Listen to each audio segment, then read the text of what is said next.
Serba-serbi kuliah di kota Solo. Halo, assalamualaikum warahmatullahi wabarakatuh. Jumpa lagi dengan baju yang sama, Akila Fadia Haya sebagai host dalam acara ini. Jadi hari ini aku nggak sendiri karena hari ini aku masih ditemenin sama temen aku. Oke, jadi hari ini kita mau ngebahas soal Serba-serbi kuliah di kota Solo. Jadi kali ini kita mau ngebahas about Sisi lain dari luar perkampusan yang ada di Solo. Jadi yang pertama, alasan kamu memilih kuliah di Solo, Mbak Anin, apa? karena dekat dan ada adik aku di sana. Terus ya jodohnya.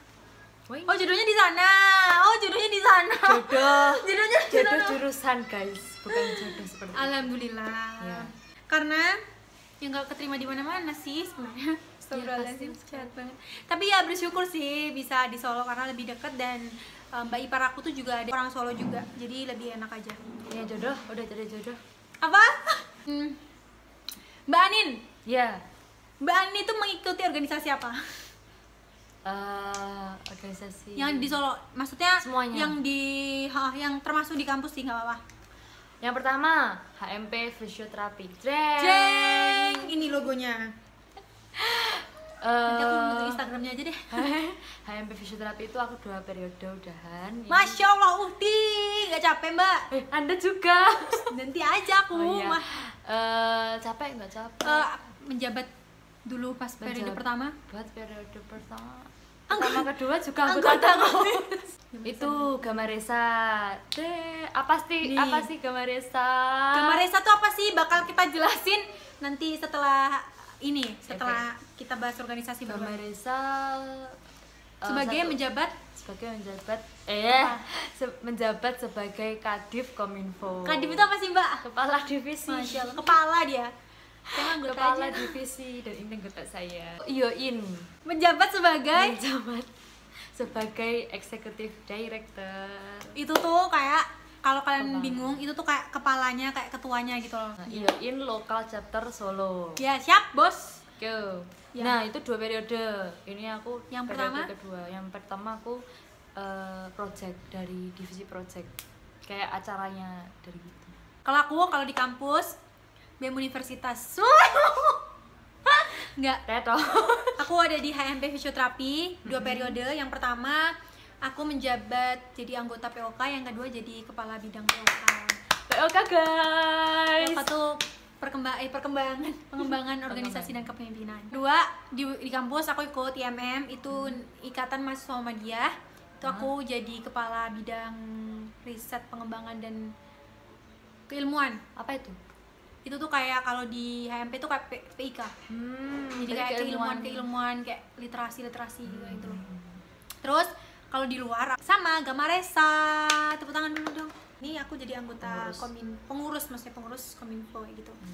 Nah, pasti banyak nih yang tanya, "Kak, Gamaresa tuh apa sih?" Coba Mbak Anin jadi Mbak Anin dulu. Gamaresa itu apa? Gamaresa adalah keluarga mahasiswa Kota Riau Ponorogo. Kan daerahku di Ponorogo sama Akila. Nah, itu ada perkumpulan mahasiswa-mahasiswa yang ada di semua kampus yang ada di Surakarta. Jadi kita berkumpul yang satu daerah itu bentuk organisasi daerah ya, Mbak. Yes. Terus itu banyak sih proker-prokernya kayak seputar ingin mengenalkan Solo ke Ponorogo atau Ponorogo ke Solo. Jadi bisa balik-baliknya. Terus tadi kan kita denger nih IOIN. Aku tuh kayak IOIN sih apa sih, Kak, gitu loh. IOIN adalah Indonesian Youth Opportunities in International Networking. Jadi kayak NGO ini non government organization. Jadi kayak enggak kayak pemerintah gitu. Jadi kayak kita kan ada foundernya tuh IOIN. Nah, kita tuh LC Local Chapter dari Solo itu kayak cabangnya. Nah, dari nasional itu banyak berapa chapter ya? Ada 13 lebih. Banyak daerah ya. Ada baru Local Chapter daerah baru yang dibuka tahun ini. Jadi kayak cabang-cabang dari beberapa daerah itu banyak. Terus youth itu kayak kepemudaan. Jadi visi misinya IOIN itu kayak mengenalkan dan mengembangkan kreativitas dan intelektual di dalam pemuda dan pemudi Indonesia untuk mencapai cita-cita Indonesia. Bener. Oh, iya. Biaya hidup di Solo kalau kamu gimana? Biaya hidup biasa-biasa aja. Soalnya sama 11-12 sama Ponorogo ya? Yap, biasa sama aja. aja, biasa aja. Jadi nggak, kalau dibilang mahal-mahal banget enggak, kalau murah banget tuh juga enggak. Tapi kalau dibandingin sama daerah Surabaya, Malang, itu jauh banget. Karena aku dengar dari temen aku aja sendiri udah lebih dari 2 kali lipat harga makanannya doang gitu loh. Cuman yang sedikit aku sebenarnya kota wisata apa ya? Maksudnya wisata yang di Solo tuh banyak nggak sih? Banyak, cuman kelemahannya kalau di Solo itu kayak kan dia kan ada di tengah-tengah tuh. Jadi tuh kayak apa namanya, nggak ada pantai di daerah Solo gitu. Kalau mau ke pantai kita tinggal naik aja Pramex ataupun naik itu ke Jogja gitu, naik motor sejam 2 jam udah sampai naik pantai. Jadi kalau dibilang deket sama banyak wisata ya banyak gitu. Tuh. Asik kok. Asik, kuliah di Solo tuh asik, Banyak kenalannya juga.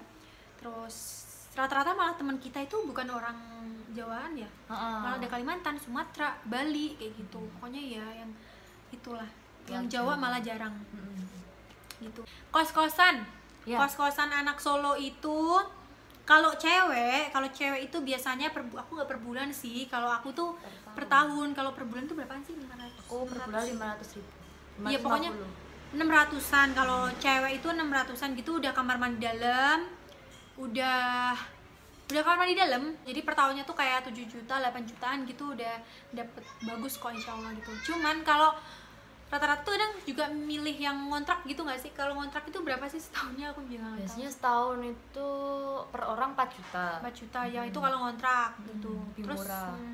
Tapi ya bawa perintilan sendiri, jadi kayak kosongan gitu rumahnya. Iya bener, jadi kontrak itu lebih ribet. Biaya transport apa? Ya, transport ke Ponorogo. Oh iya, aku tuh biasanya kalau transport Ponorogo Solo, kalau aku sih biasanya pertama aku ngebis, terus 2 travel, 3 astagfirullahaladzim, 3 kereta, terus yang keempat aku kadang antar jemput PP. Gitu, PP. Ya nggak PP sih, maksudnya ya kalau pulang aku dia jemput gitu, nggak setiap hari PP kuliah pulang, nggak. Laju namanya. Oh iya bener ya. Kalau Mbak Nin? Aku ngebis hampir sama ya? Sama mobilnya papa. Diantar. Kitanya ngebis tuh ya enak. Ya murah juga. Tapi, oh iya, berapa biayanya Mbak Nin?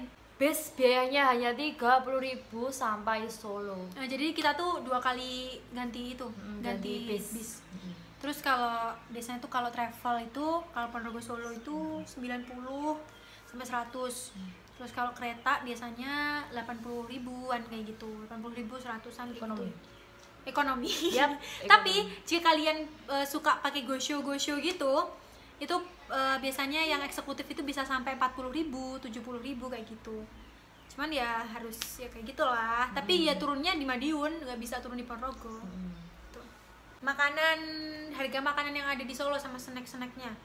Makanan maksudnya sekitaran sekali makan aja berapa tuh? 10.000 sekali makan.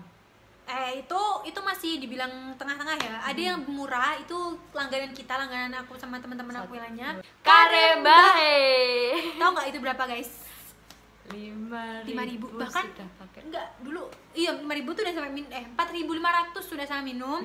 Dan kalau kalian beli karenya aja yang kecil itu 3.500. Itu udah kecil aja tuh nasinya udah banyak, serius. Cita rasanya enak rasanya banget. Tuh kerasa banget, aku nggak ngerti ya kenapa mbahnya itu bisa ngejual murah banget. Makanya jadi kalau kuliah di Solo itu ya, kalian pengen tahu tempat-tempat warung makan termurah itu gimana caranya?